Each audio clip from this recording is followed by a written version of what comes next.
Retour sur Bordeaux TV avec deux invités de marque, Monsieur Plisson, président de la communauté de communes de l'Estuaire et organisateur, initiateur, et Monsieur Glaise, président du conseil départemental, après Monsieur Madrel. Bonsoir messieurs. Alors, cette première journée de la manifestation, qui veut parler ? Ah bah écoutez, moi, je ne puis qu'être satisfait. Satisfait d'abord parce que, comme tous les ans, le public est là.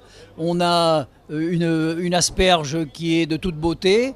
Toutes les conditions sont réunies pour la réussite de cette 16e édition. Et en plus, on a le bonheur d'accueillir le tout nouveau président du conseil départemental qui, pour un de ses premiers déplacements, vient à Étaulier. Donc, tout pour le bonheur et donc on est très heureux. Alors, justement, Monsieur Glaise, quel est le premier avis de cette manifestation ?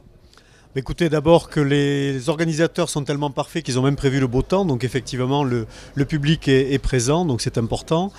Je crois que ce qui est intéressant, c'est que cette manifestation vient en appui de la nouvelle IGP qui est obtenue pour l'asperge du Blayais et donc qui va permettre une communication nouvelle pour développer la production. Donc voilà, ce que je retiens, c'est que c'est un moment fort sans doute dans l'histoire de l'asperge du Blayais et je suis sûr que cette manifestation devrait cette année permettre de développer la notoriété de l'asperge du Blayais pour faire en sorte que demain, de plus en plus de Girondins et au-delà aient envie d'avoir l'asperge du Blayais dans leur assiette. Et ça c'est important parce que comme je l'ai dit souvent dans la journée, le chauvinisme n'est pas un défaut parce que quand le chauvinisme est bon, on le garde. Et c'est vrai que l'asperge du Blayais, et grâce à cette IGP aussi, c'est à l'époque où on a quand même le développement durable, le bio, l'attachement vraiment aux produits. C'est vraiment une manifestation comme ici qui compte, quoi. Et les exposants, est-ce qu'ils sont de plus en plus nombreux à vouloir participer ?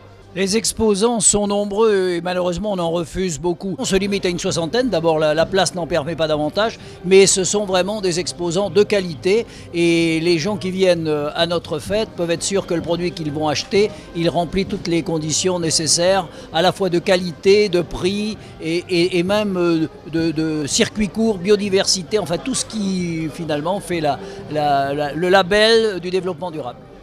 Donc évidemment, si on mange de l'asperge, on boit quelque chose. Donc on met en avant les côtes de Blaye. Est-ce que vous avez une spécialité ? Comment vous préférez l'asperge ?